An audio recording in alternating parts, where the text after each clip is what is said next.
We are probably now, when I take James and Samantha, are 7th generation farmers. I farm now with Mark and Charles. Yeah, and even the youngsters have started farming with the Angoras and getting involved with them. Samantha often helps in the mornings with the feeding, and Jamie's just started learning in the shearing shed during his holidays. It seems to be in the blood that we'll carry on for hopefully a couple more generations. It was probably 8 years ago that our relationship started. Yeah, it was about 8 years ago. Right from the beginning, we had a good relationship. I think we know exactly where we stand with each other. It's been an honor to work with you guys. Yeah, you too, Johannes. Your involvement still in the shed with our Mohair has made a big difference in terms of how to class, what to class at certain stages, and then also how to blend our Mohair should we need to do some blending in the shed. And then the classing of our animals, classing young animals, getting you on here for that.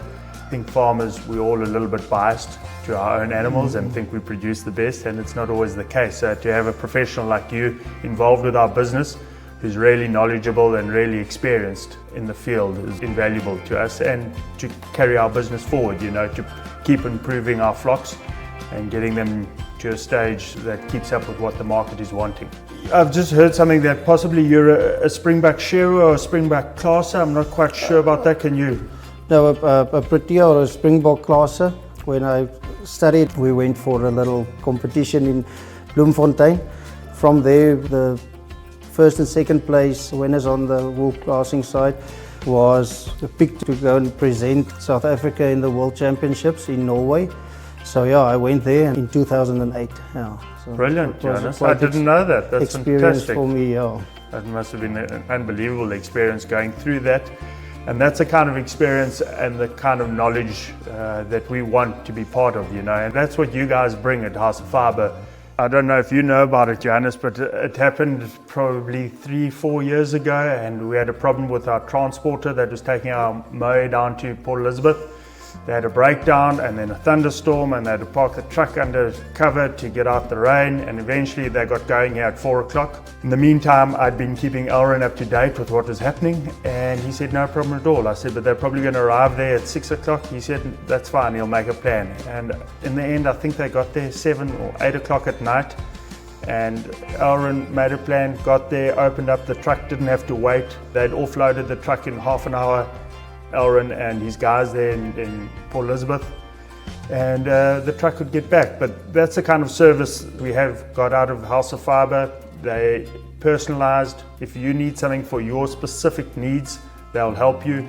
In terms of technology, you get the quickest feedback on anything that's wrong with your clip or the market. Elrin, any time of day during a sale or before the sale, he'll send me a personalised update of what's happening in the sale, or what he forecasts might be happening. Once we've sold our Mohair, we get a WhatsApp from Pietri Mohair immediately detailing how our Mohair went on the sale. And that's the kind of service that modern day farmers kind of want. There's no longer the idea of getting phoned by the field agent that evening. It's too late by then. Farmers want to know immediately how things have gone, and it's a service that I really enjoy receiving out of House of Fibre. I know there was a situation where Pierre held back your adult Mohair because he thought you wanted a better price, and Mark said, but you should have just sold it, man. I'm happy with that price, but we kept it back and we sold it later on for quite a lot of money more. That's also the type of work we want to do for yes, for you know, that's invaluable for us. We don't, as farmers, always know what the market's going to do and what the true value of some of our product is, and we rely on somebody like Pierre who has that knowledge to make the right decisions for us. Yes, that happened, and actually there's Mohair that he held back from June last year, and we've just sold it now. And I think the price difference was 40 Rand a kg for us. Yeah.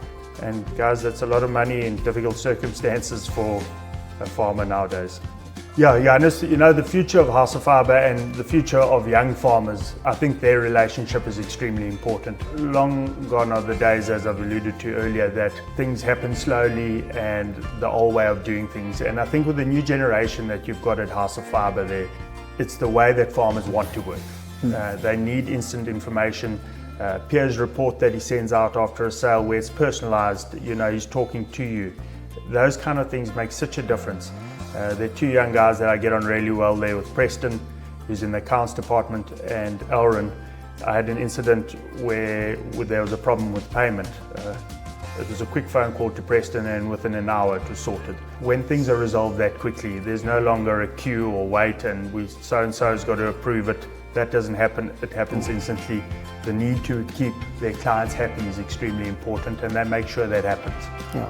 For the younger generation of farmer, it's certainly the way to go. You know, that's what we want, that's what we expect. The work that Shay and Rasodurant is doing in the binning system, that is very, very important for the farmer.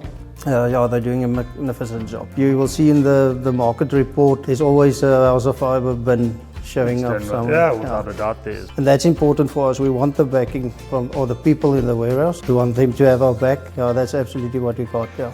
I will say the few bags that we do send to you that go through the binning system seem to do better than our own bales. So maybe we should be sending all our mohair through the binning system and we'd all do a bit better. I think that's just perhaps because it was too moist to put in a bale. Nah, I don't think that.